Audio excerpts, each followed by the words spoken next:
screen can be quite bright, and it's nice to look at, but sometimes it means that the screens do. The screen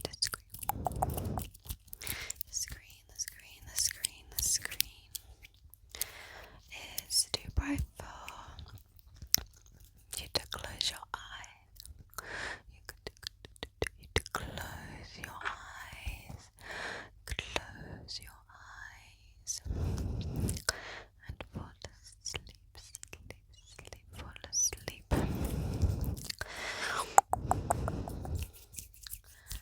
So relax.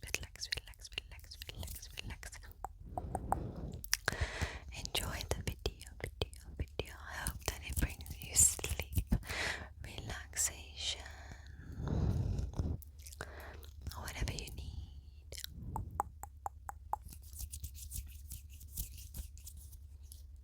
Make sure to click like and subscribe before you fall asleep.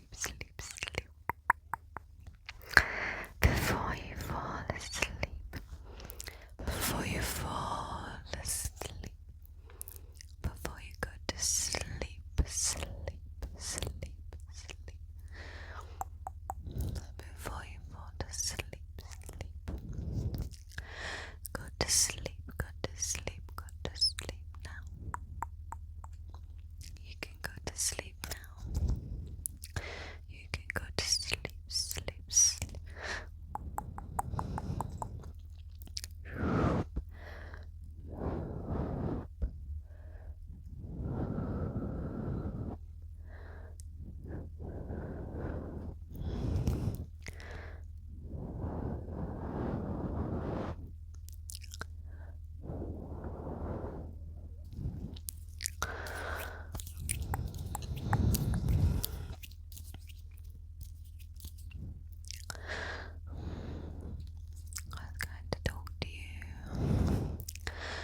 I was going to talk to you about some things that I've been doing lately. Just to ramble on while you fall asleep, okay? Don't worry if you fall asleep, that's okay. I'll just keep on talking and you can just fall asleep. Okay.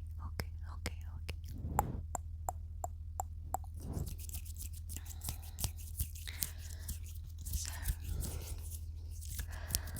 recently I've been watching some things on Netflix. When I haven't been able to sleep. And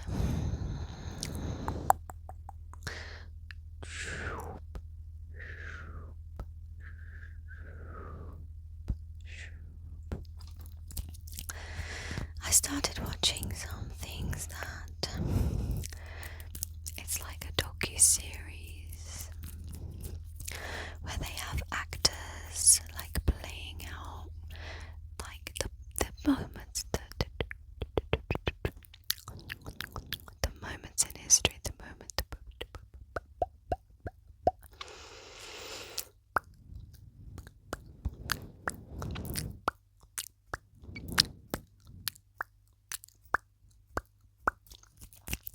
the moments in history, but also like, you know, the historians and the people that like study the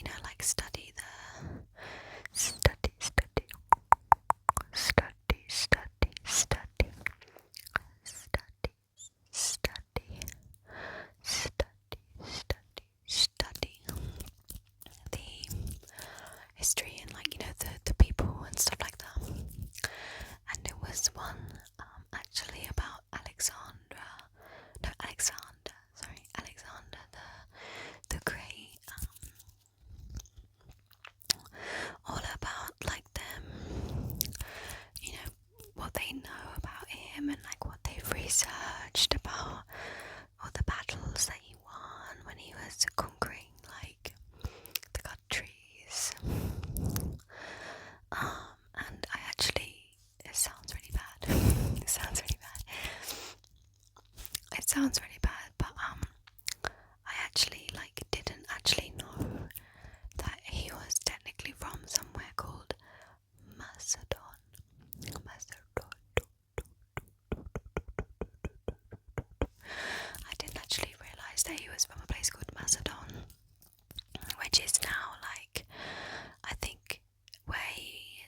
was from, I think, is now classed as just like mainland Greece.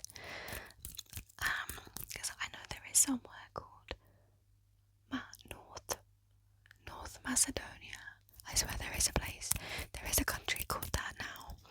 But back in this time, like, you know, whenever it was, like 200, like BC or AD, I can't remember. It's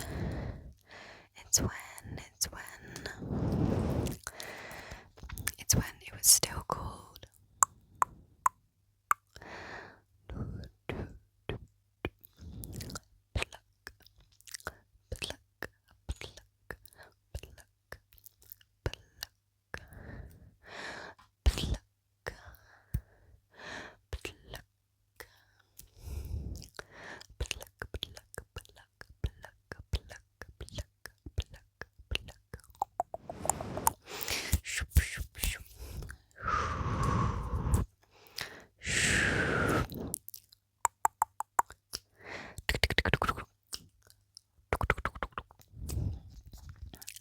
it was still called that back then. That's the name of the place. And that was actually like a very small country, like very small, like kind of like, if you imagine it, it's like up here, and then here you have Egypt, and then here was classed all as Persia, and Persia went all the way along to as far as like, you know, like India and everything. Like if you look up like the old like Persian Empire, like in the time of like Darius the Third and Alexander the Great, you can see like where the territories were.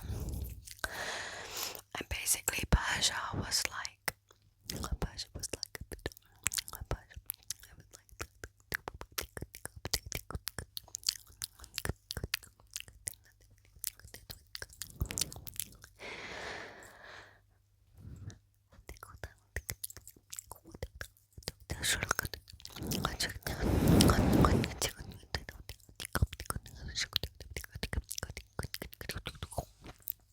and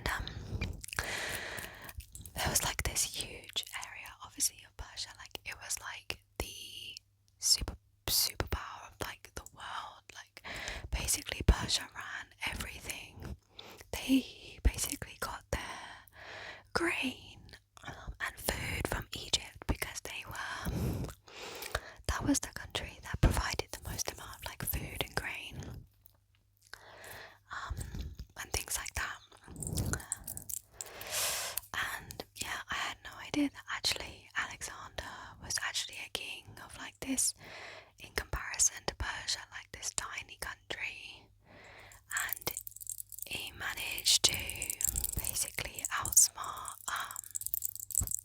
the Persian like king and generals and everything, and he took over the whole empire. So he was king of like Macedon, and Persia and everything. It all like, and Egypt all came like one thing.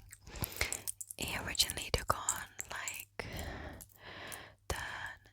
the western like territories. So like I think he sort of like did like a couple of battles, and it meant that he won like some of the land in that area.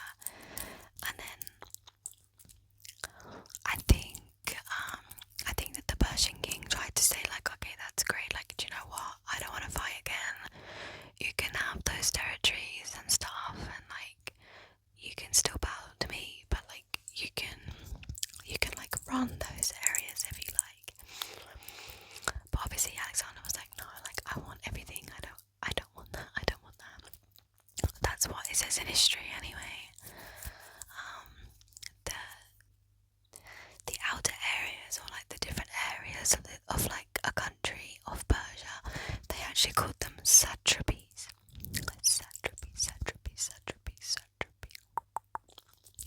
In the documentary, that's what they told you, that's what they used to call them, kind of like districts or counties, or like maybe even like states in America, like, but I don't think each place was as big as a whole state.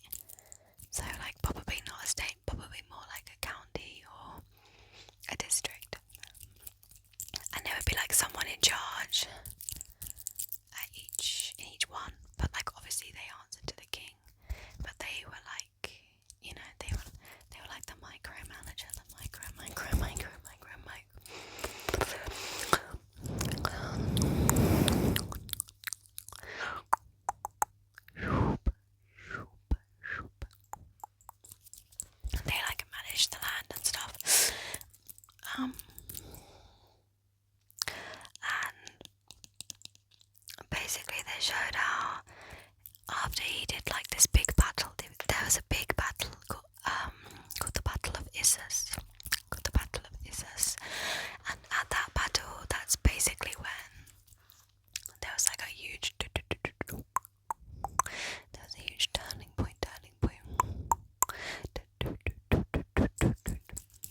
huge turning point because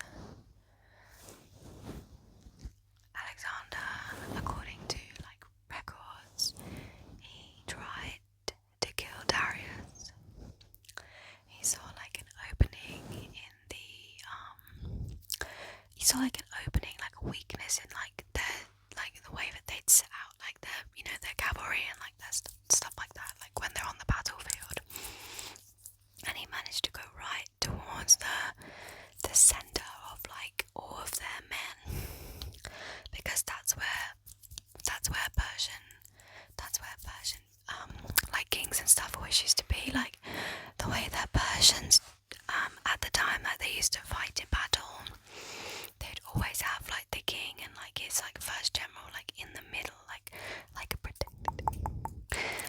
protected like with men all around. Plus they could put orders out to each of their different like areas of their army easily because they were in the center. And I think this is what happened in the documentary. He threw like a spear towards Darius and it accidentally hit like another guy. Like I'm not gonna lie, I don't actually think they told us anything about who the guy who was actually killed. But he basically, like, I just lost my train of thought. I think I'm getting sleepy. I'm in my dressing gown, guys. It is night time. But yeah, they never told us anything about that guy, but I don't think. But Darius didn't die that day. But another thing that's interesting is when Persians like went to battle, they always took like their women and children. They always took their women and children to battle, like the royals. So Darius's daughter and his wife were at the battle, and basically, well, at his camp, which is obviously near the battlefield. And after Darius obviously nearly gets killed, after Alexander tries to do that, basically he runs away. His advisors tell him like, we should leave, like we can't let you get hurt. Like it's really important that you survive, because basically like in those days, like the king was Persia, so like if the king like falls, it's like the people are gonna be like really scared and like, oh my gosh, like what's gonna happen, like the king's the king and he's gone, like what on earth, do you know what I mean? And so they were like, we need to protect you, so he ran away, but he obviously forgot about his daughter and his wife, and so they get captured by the Macedon army, by Alexander. But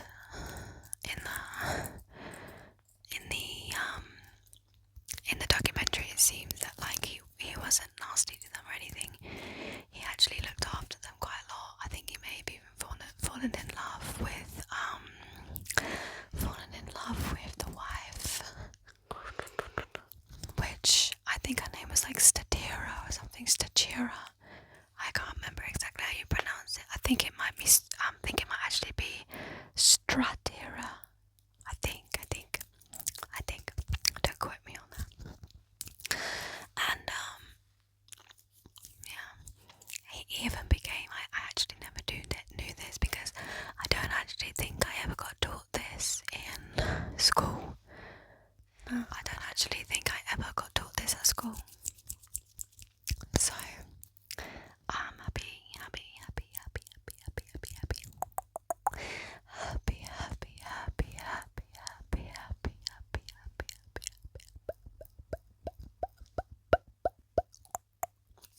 Happy that I'm learning it now. He actually became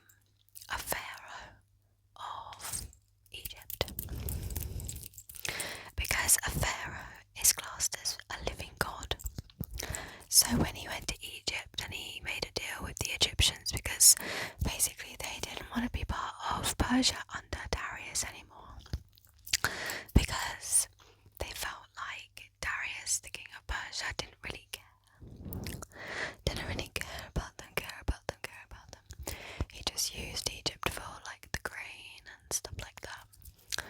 He like, he never visited, he never like said anything, like he never did anything. Basically, he just stayed in Persia and would just like use Egypt for their grain. So when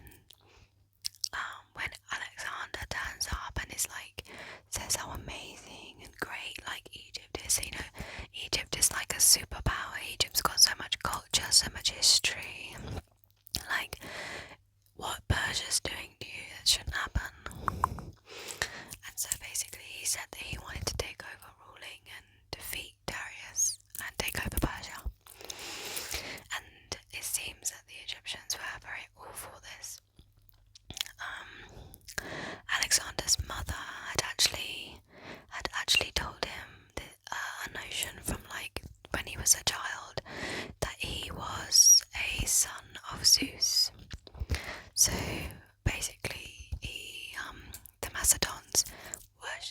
Macedons worshipped the Greek gods, but they were kind of like aware that other gods like existed and stuff like that, but like they only worshipped like their gods.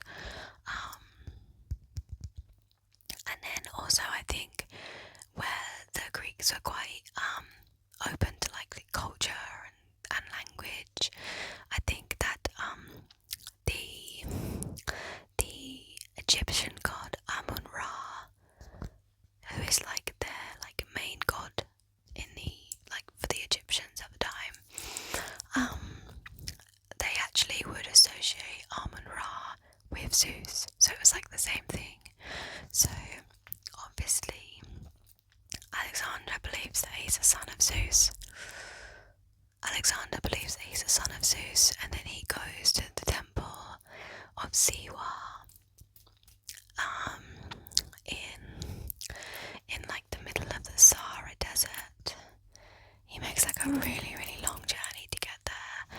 Like, other people have tried to journey into the center of that desert and they've not been so lucky because they've hit things like sand. There's a bike outside, I think. I don't know who's going around in their bike at this time. People should not be allowed to have cars that are that loud. This literally should be illegal. I forgot what I was saying. Oh no, yeah, so he goes to the temple of Siwa, he makes it there. And when you go there, like basically it's like a really old temple where there's like a priestess or an oracle kind of thing. And they tell Alexander that he is the son of Amun-Ra, or it depends on how you interpret like the texts that like have been found, where they talk about it. And basically they say that Amun-Ra came to Alexander and claimed him as his son, or the oracle said that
Let's just say that. Let's just say that he's not best impressed, not best impressed. But yeah, guys, I hope that this isn't like too boring for you if you don't really enjoy this kind of stuff. But it's just the kind of thing I watch and I get interested in, so I like to ramble about it. So yeah, let me know in the comments if you like this video, if you like this video style.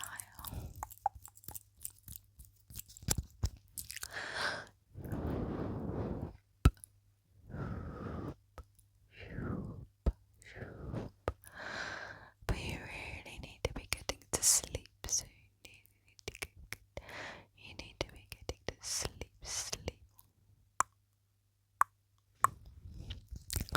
Because it's getting late. It's getting late.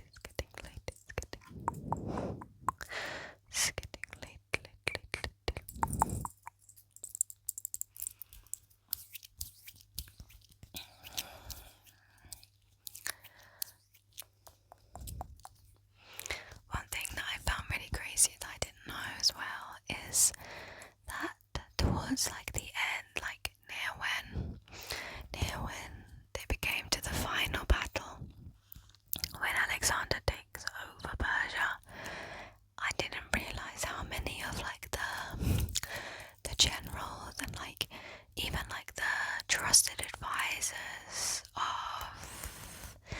of Darius, the Persian king, how they all left Darius and went on Alexander's side.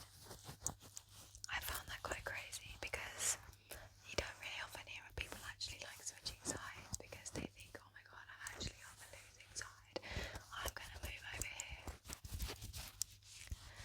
Yeah. And then something I quite liked, something I quite liked.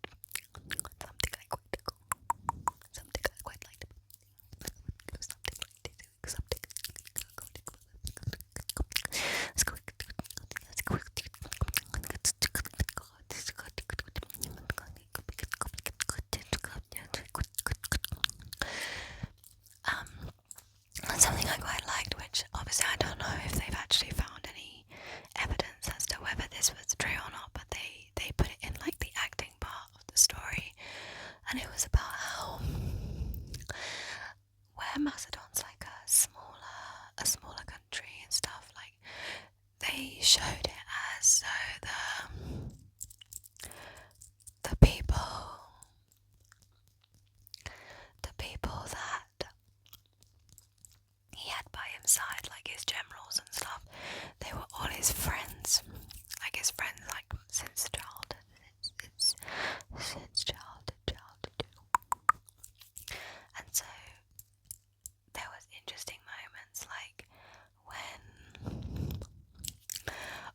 when he became a pharaoh, a living god, and all of these people in Egypt, like they're all like worshipping Alexander. They sort of showed it as like his friends being like really uncomfortable by it and like really confused, like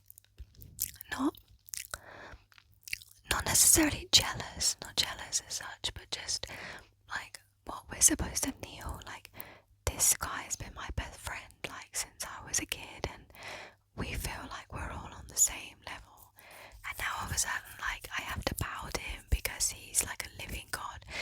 And obviously they don't necessarily believe in all the exact same customs, the Macedons, to the Egyptians. So the Egyptians feeling like Alexander's a living god, like they don't really necessarily like believe it as such.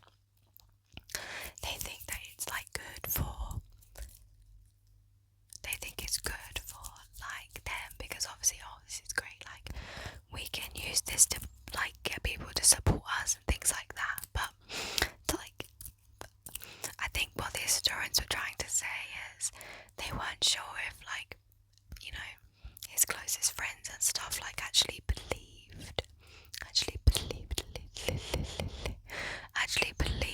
that Alexander was a god. I don't really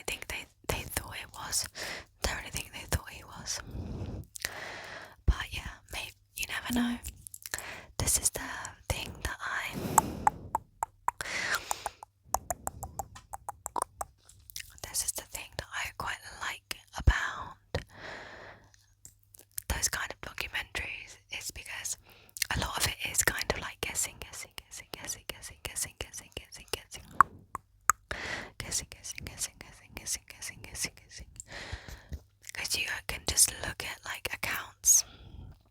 You can just look at accounts and kind of piece them together, really, and you're never gonna know 100%.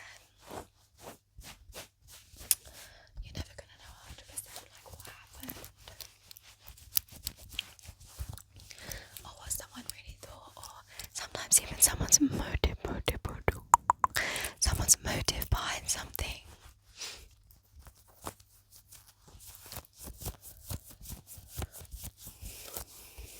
So yeah, I think that's quite interesting. And it just means that, you have to take everything with a pinch of salt, with a pinch of salt, but it's fun to imagine like what could have actually happened or what people were thinking.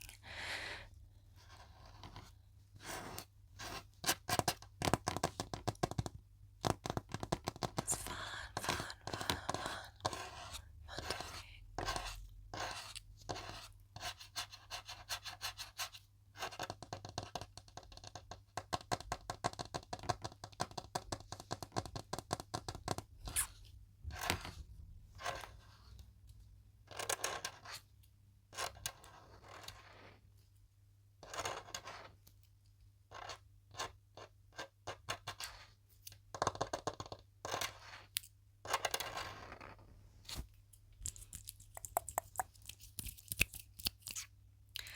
I think it's fun to just think about like what could happen. I find a lot of that kind of history like very interesting, like to do with all like the mythology and like ancient battles and stuff. Like I find it really cool. I actually saw that they're currently digging. They're currently digging around in Alexandria, which is a city in Egypt. It's a city that he built it. He built it just after he became pharaoh. He built it, and he said that. Well, it said that he put it there on purpose because of its good like vantage, where it's on like the sea or the river or something.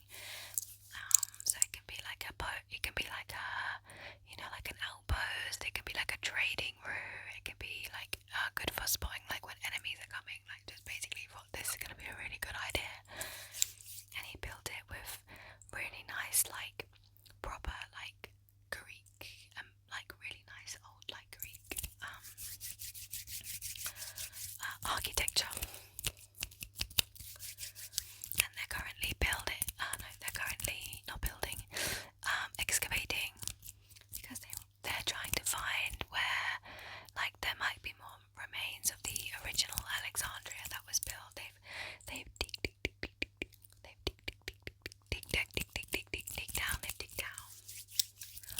digged down, and they've managed to find like the remains of like the old like two roads that are in the city. And according to like some like maps and accounts that they have, they know where the royal quarter would have been. And there are conspiracies, rumours, people that like they've looked into things and they think that this is the case. They think that Alexander's mausoleum should be there, because there are accounts that say that up to around 300, I think it's like 300 AD, his body was there, like his mausoleum was there, according to like records and accounts and stuff. So they just try to work out like what happened after that, because there was like invasions and things and stuff, like obviously like way after. So they don't know. They obviously don't know like what could have happened to him.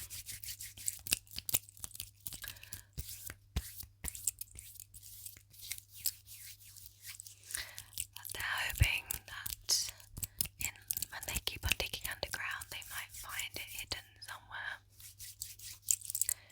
That would be really cool if they actually discovered Alexander the Great's like mausoleum.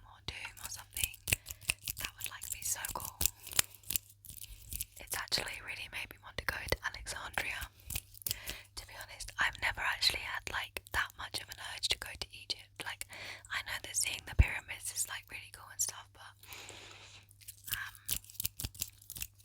as you guys might know, or maybe you don't know, I do actually do a travel channel with my boyfriend. We have travelled around places like Southeast Asia and other parts of Asia, and Australia for like 2 years. And like, to be honest, I just where like I've travelled a lot, and I see like what places are touristy and what places are like a little bit more remote, or like a little bit still like got a lot of like their natural culture there. Around the pyramids just looks like, you know, you always see that there's just like touts and people like trying to scam you and stuff all the time, and I'm not saying that everyone's like that, but I do see that that is a lot of people's experiences, and so I think it's just tough because I'd love to go see the pyramids, but I just don't really want to be in a really over touristy place. So I probably will go eventually. But yeah, I think if you go on like a really good tour, I think it can be better. But I think if you try and do it cheap, that's when you run into like those kind of like scamming problems. I think if you go on like a good tour, you may be able to avoid all of that stuff. I don't know. If anybody's gone travelling to Egypt and you want to tell me like how it was and what you did in the comments, and if you enjoyed it,